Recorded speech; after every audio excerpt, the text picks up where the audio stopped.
로마서 8장 12절부터 17절까지 말씀을 함께 읽겠습니다. 그러므로 형제들아 우리가 빚진 자로 돼 육신에게 져서 육신대로 살 것이 아니니라. 너희가 육신대로 살면 반드시 죽을 것이로되 영으로서 몸의 행실을 죽이면 살리니 무릇 하나님의 영으로 인도함을 받는 사람은 곧 하나님의 아들이라. 너희는 다시 무서워하는 종의 영을 받지 아니하고 양자의 영을 받았으므로 우리가 아빠 아버지라고 부르짖느니라. 성령이 친히 우리의 영과 더불어 우리가 하나님의 자녀인 것을 증언하시나니 자녀이면 또한 상속자 곧 하나님의 상속자요 그리스도와 함께한 상속자니 우리가 그와 함께 영광을 받기 위하여 고난도 함께 받아야 할 것이니라. 아멘. 네, 우리 오늘 말씀을 시작하면서 우리 그리스도인들의 정체성을 빚진 자다 이렇게 이야기합니다. 그러면서 형제들아 이렇게 이야기해요. 이제까지 바울은 대상들에 대해서 형제들아 이렇게 말하진 않았어요. 그런데 오늘 말씀은 형제들아 이렇게 이야기를 합니다. 그렇다면 관계가 달라진 거죠. 너희는 이런 게 아니고 형제들아 그 말은 바울이 지금 로마에 있는 그리스도인들을 형제라고 그렇게 생각하는 거잖아요. 한번 만나본 적도 없어요. 그냥 소문으로만 들었던 사람들입니다. 그러나 그리스도 안에 있기 때문에 형제가 되었다라는 거예요. 그러니까 그리스도인들은 본질적으로 가족 공동체라는 것을 우리가 다시 기억할 필요가 있습니다. 어쨌든 바울은 로마에 있는 그리스도인들을 향하여서 형제들아 이렇게 이야기를 하면서 굉장히 뭔가 따뜻한 그런 이제 느낌으로 부르면서 뭔가 권면을 하려고 하는 그런 이제 느낌을 받는 거죠. 이제까지의 분위기가 굉장히 신학적이고 아주 논리적이고 아주 합리적인 어떤 그 설명을 해왔다면 이제는 좀 따뜻한 그런 호칭으로 뭔가를 부드럽게 전하고 싶은 그리고 권면하고 싶은 그런 느낌을 받게 돼요. 그러면서 우리가 빚진 자다. 그러니까 너희만이 아니라 우리가 그 말은 나와 여러분 모두가 그리스도인들은 빚진 자다 이렇게 이야기하는 것이죠. 여러분들은 혹시 스스로를 내가 빚진 자야 라는 생각을 하시고 사는지 모르겠어요. 혹시 어떤 분에게 그런 경우가 있겠죠. 내가 아무개를 생각하면 늘 내가 빚진 마음으로 살아. 뭐 그런 사람이 우리 인생에 있을 것 같아요. 그런 거죠. 그리스도인들이 빚졌다라고 할 때 그 빚은 누구한테 진 걸까?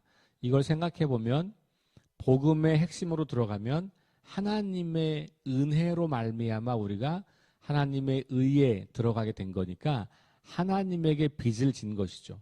왜냐하면 우리는 자격도 없고 공로도 없는데 하나님이 우리에게 은혜의 선물을 주신 거니까 우리가 마땅히 그것을 받는 사람으로서는 하나님께 빚진 자라고 하는 생각을 하게 되는 것이 당연한 것 같습니다.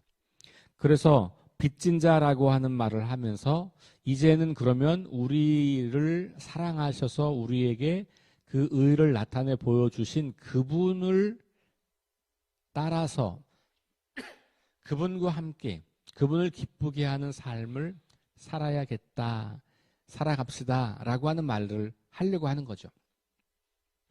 그것을 이제 우리 육신과 성령이라고 하는 대조를 통해서 보여주고 있습니다. 어제 말씀드렸던 것처럼 7장은 율법에 관한 이야기였다면 어제 오늘 내일 8장은 성령에 관한 이야기다. 이렇게 말씀드렸고 어제도 벌써 영이라고 하는 단어가 10번이나 반복해서 나왔던 것을 우리가 확인했죠. 그리고 나서 이어서 그러므로라고 하는 거니까 우리가 그리스도의 영을 가지고 있는 하나님의 자녀이고 하나님의 사람이고 그리스도의 사람이기 때문에 바로 11절 말씀을 받아서 말하면 예수를 죽은 자 가운데서 살리신 이의 영이 너희 안에 거하시면 그리스도 예수를 죽은 자 가운데서 살리신 이가 너희 안에 거하시는 그의 영으로 말미암아 너희 죽을 몸도 살리시리라. 그러므로 이렇게 나가는 거예요. 그러니까 우리가 예수 그리스도를 죽음에 이르게 하시기까지 우리에게 내어주시고 우리의 생명을 살리려고 그런 사람들이라는 거잖아요. 그러니까 우리가 그리스도 안에 있게 될 때 바로 그 예수를 죽이고 살리신 그 하나님의 영이 우리 가운데 함께 있게 되는 거다. 이런 이야기를 한 거고 그 하나님의 놀라운 사랑에 빚을 진 사람들이다. 그러니 이제 더 이상 옛날처럼 육신에 머물러 살지 말고 영에 속하여 살아가라. 이렇게 당부를 하는 거죠. 자, 12절 후반부에 육신에게 져서 육신대로 살 것이 아니니라. 이렇게 말하죠. 그러면서 육신대로 살면 반드시 죽을 것이로되 이렇게 이야기해요. 그러니까 이제 예전을 말하는 거죠. 거슬러 올라가면 5장부터 7장 사이를 다 말할 수 있겠죠. 그러니까 사망의 권세 아래에 있고 죄의 권세 아래에 있고 율법의 권세 아래에서 사는 것을 육신으로 산다 이렇게 표현을 하고 있는 거죠. 죄의 노예로 살아가는, 율법의 노예로 살아가던, 그래서 그 결말은 사망에 이를 수밖에 없는 그런 때를 다시 말하는 거예요. 너희가 이제 완전히 새로운 사람이 되었는데 다시 옛날처럼 살면 안 된다는 이야기를 하는 거예요. 그러면서 몸의 영으로서 몸의 행실을 죽이면 살리니 그랬어요.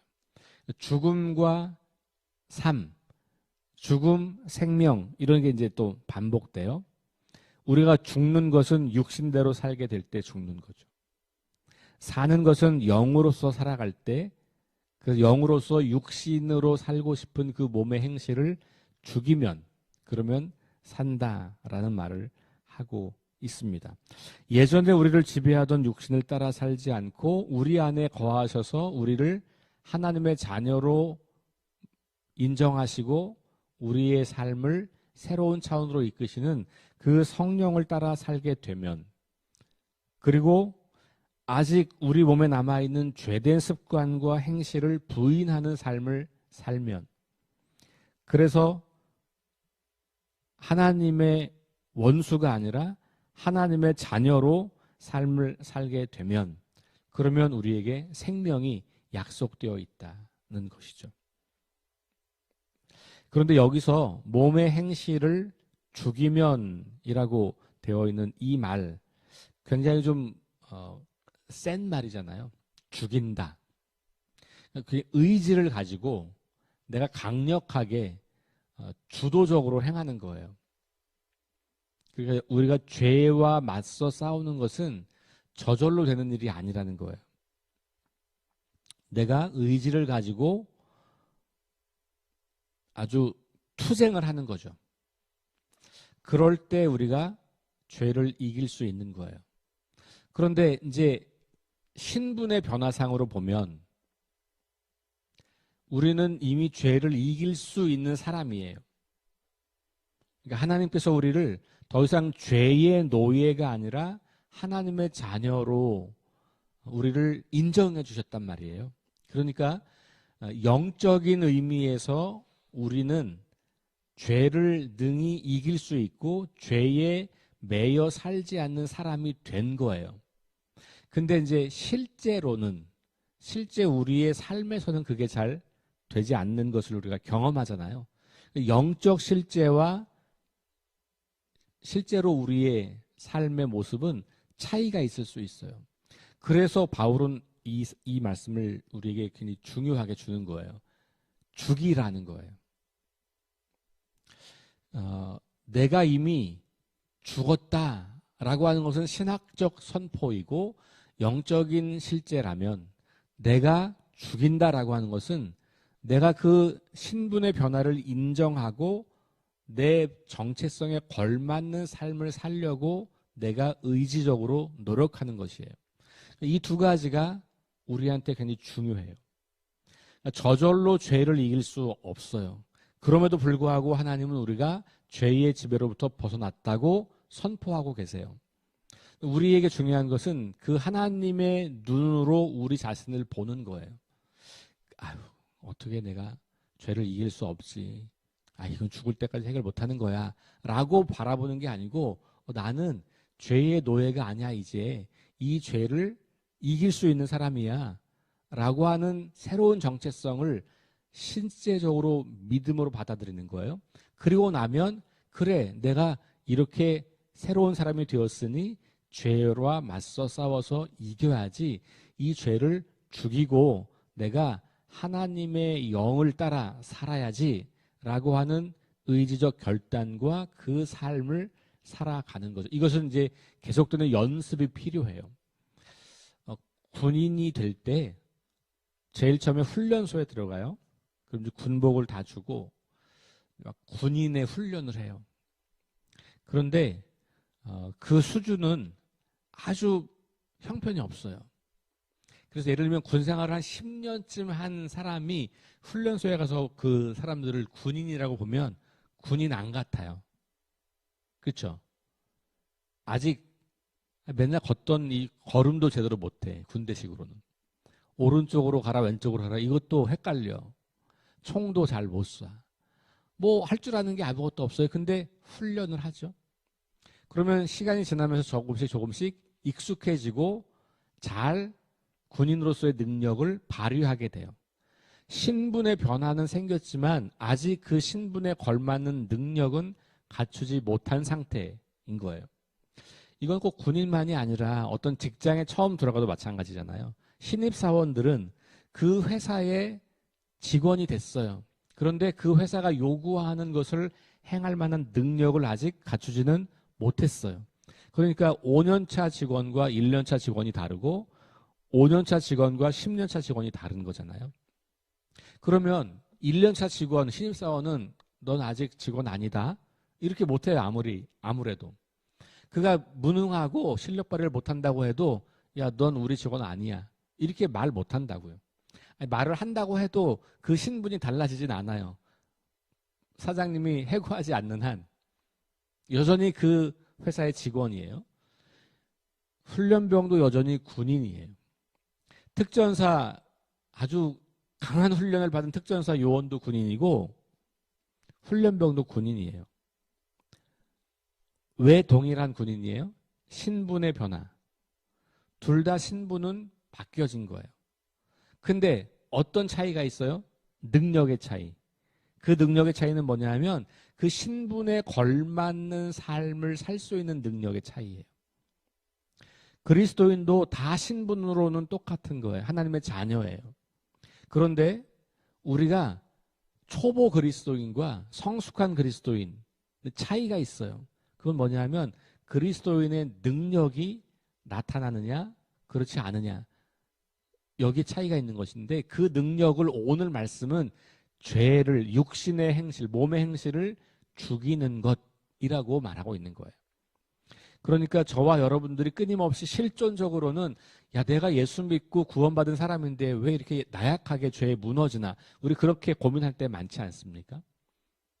아주 사소한 건데도 이걸 고치기가 쉽지 않은 그걸 경험하면서 우리의 연약함을 끊임없이 고백할 때가 있잖아요. 여러분 그럴 때 너무 지나치게 자신을 학대하지 마세요. 다시 돌아갈 것은 그런 우리를 하나님이 받으셔서 하나님의 자녀 삼아 주셨다는 거예요.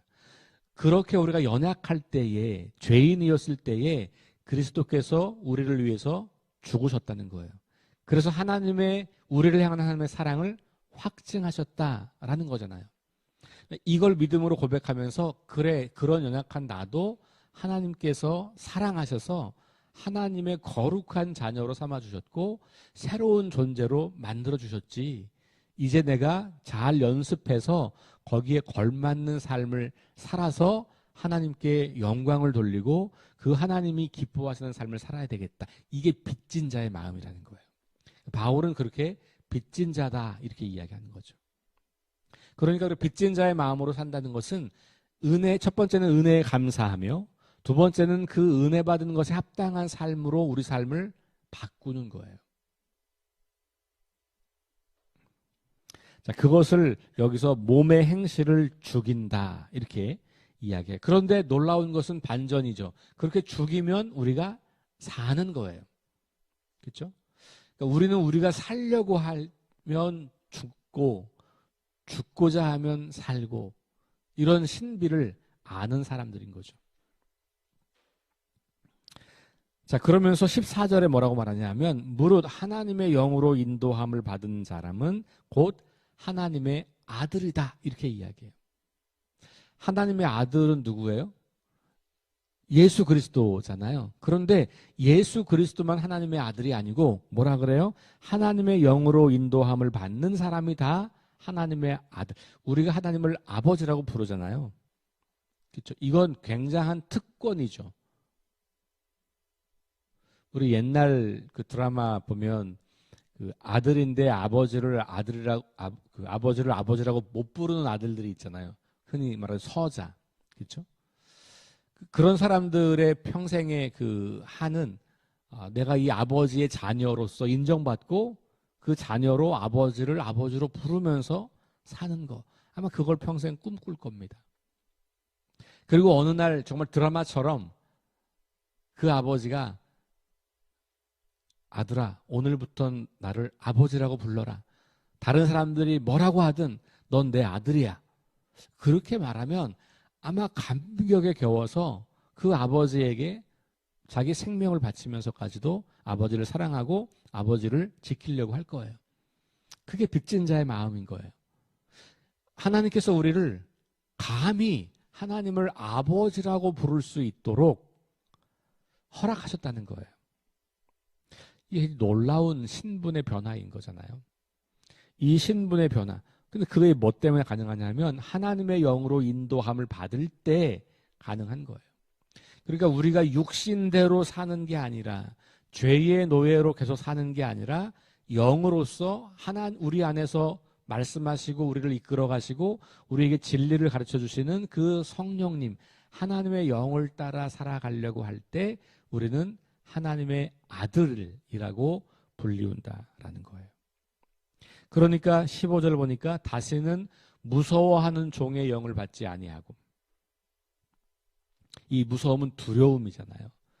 그러니까 죄의 노예로 살 때, 율법에 억눌려 살 때 우리는 늘 두려움이 있는 거죠. 그런데 양자의 영을 받았다. 아들이 되는, 자식이 되는 영을 받았다. 그래서 우리가 아빠, 아버지라고 부르짖는다. 여기 아빠, 아버지의 그 앞에 있는 아빠는 우리말의 아빠가 아니고 아람어의 아빠입니다. 그러니까 세계의 모든 언어의 중에 가장 공통적으로 발음하는 언어가 아빠, 엄마라고 하잖아요. 아빠, 엄마. 뭐 맘마, 파파 이런 것도 이제 그러니까 아마 아기들이 입을 떼면서 처음 하는 말, 뭐 웅얼웅얼 하다가 그게 이제 마 이렇게 나오니까 아마 그런 것 같아요. 그러니까 언어가 달라도 다 비슷하죠. 여기 아빠라고 하는 것도 아람어로 아버지. 근데 그걸 정말 우리와 똑같아요. 친숙한 우리 아기 때 한 3살 된 아기가 아버지 이렇게 안 한단 말이에요. 아빠 이렇게 하는 거죠. 마치 그런 느낌이에요. 굉장히 친밀하고 친숙한 관계 속에서 아빠를 부를 때 아빠 이렇게 이제 하는 거예요. 그러니까 아빠, 아버지라고 하는 것은 그렇게 친밀하게 호칭할 수 있는 그런 관계로 되어 있다라는 건데 그걸 누가 증언한다 그래요? 성령이 그 16절에 보면 성령이 친히 우리의 영과 더불어 우리가 하나님의 자녀인 것을 증언하신다.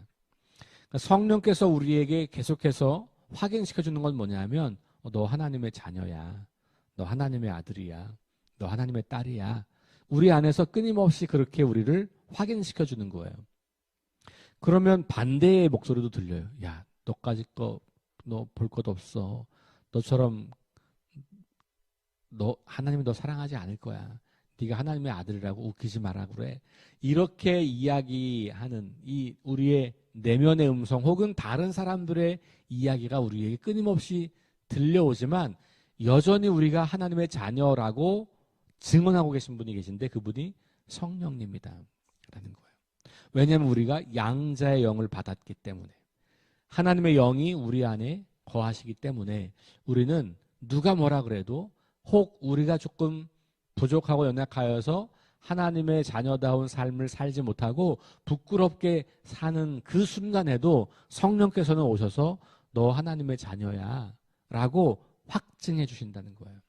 그러면 우리가 다시 그 음성을 듣고 힘을 내서, 그래, 내가 이렇게 살면 안 돼. 이거는 옛날 하나님과 관계 없을 때, 하나님과 원수 되었을 때 살던 거잖아. 다시 하나님의 자녀답게 살아야지 라고 돌이켜서 다시 우리 삶을 영으로서 살아가려고 애쓰면 되는 거예요. 자, 17절 마지막. 자녀이면 또한 상속자, 곧 하나님의 상속자다 그랬어요. 그러니까 자녀가 누리는 축복의 가장 큰 축복은 첫 번째는 뭐냐면 아버지와 친밀한 인격적 관계를 누리는 거예요. 그러니까 이 관계 속에 있다는 것 자체가 큰 축복이에요.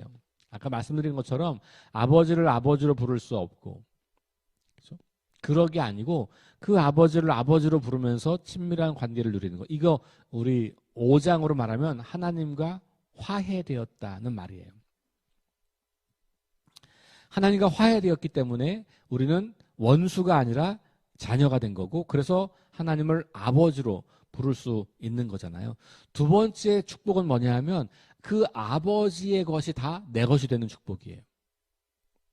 이게 이제 상속되는 거잖아요. 근데 여기서 아버지의 것을 우리가 다른 식으로 말하면 하나님 나라예요. 하나님이 다스리는 그 나라에서 우리도 그 나라의 상속자가 되어서 주님과 함께 그 나라를 다스리게 된다는 것이죠. 그러니까 이 상속자, 다시 말하면 하나님의 상속자고 그리스도와 함께한 상속자다. 그리스도와 함께한 상속자라는 말은 원래 상속자는 그리스도 한 분이에요. 그렇죠? 하나님의 아들 예수 그리스도 한 분만이 하나님의 상속자, 하나님 나라의 왕으로 계신 분이죠. 그런데 우리가 그 그리스도와 함께 상속자가 되었다. 이건 정말 놀라운 선언이에요. 우리를 자녀 삼아 주셨다고 하는 말이 이렇게 엄청난 하나님 나라를 그리스도와 함께 공동 상속하는, 그러니까 우리의 위치가 예수님과 같은 위치예요. 이거 어마어마한 거잖아요. 하나님은 우리를 그렇게 존귀하게 바라봐 주시는 거예요. 예수님만 하나님의 아들이 아니고 우리들도 하나님의 아들, 딸이고, 그래서 우리들에게도 그 나라를 유업으로 주신다고 말씀하고 있는 거죠. 이 놀라운 일이 어떻게 일어나냐? 우리 안에 계신 성령으로 말미암아 일어나고 있고 그것을 확증하고 있다라는 것, 우리가 기억할 필요가 있습니다. 성령이 하시는 일, 우리의 새로운 존재, 정체성을 확인시켜 주는 것. 반대로 사탄이 하는 일은 우리의 옛날 신분과 정체성에 매이도록 하는 거예요. 우리는 더 이상 고아와 같은 존재가 아니라 하나님의 자녀, 입양된 하나님의 자녀인 거죠. 그러나 사탄은 너 하나님과 관계없어. 하나님이 너 벌할 거야. 하나님이 너 이제 질려서 싫어할 거야. 너 이제 하나님 앞에 정죄받을 거야. 끊임없이 사탄의 음성이 들릴 때 우리 안에서 증언하시는 성령님의 음성을 들으시기 바랍니다. 너는 하나님의 자녀다. 나는 너를 절대로 버리지 않는다. 너는 죄에 대하여는 죽었고 하나님에 대하여는 산 자다.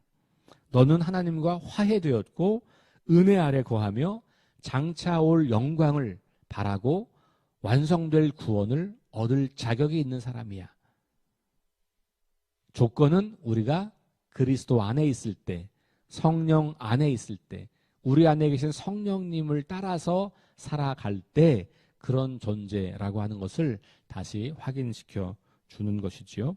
여러분, 오늘도 하루를 살아갈 때에 우리가 결정해야 될 일이 있어요. 그건 뭐냐면 우리 스스로의 정체성을 어디에 근거해서 살아갈 거냐.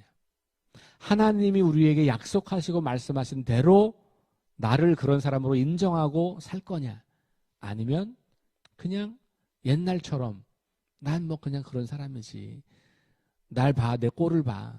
내가 뭘 잘하는 것도 없고 맨날 넘어지는 것 같고 맨날 사소한 죄에 무너지는 것 같고 에휴, 그러니 나를 사랑하실 리가 없지.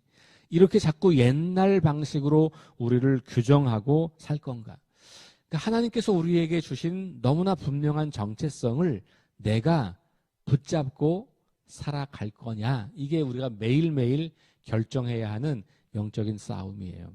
오늘 하루도 하나님께서 성령께서 증언하시는 새로운 정체성을 붙잡고 거기에 걸맞는 인생을 살아가면서 오늘도 죄와 맞서 싸워 이기며 승리의 기쁨을 노래하고 주님께 그 승리를 올려드리는 하루가 될 수 있기를 주의 이름으로 축원합니다.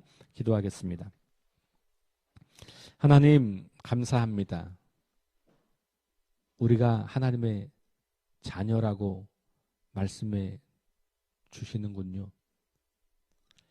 우리처럼 연약하고 보잘것없고 실패하기만 하고 무너지기만 하고 끊임없이 세상 것을 따라가려는 욕심을 유혹을 받고 있는 우리들.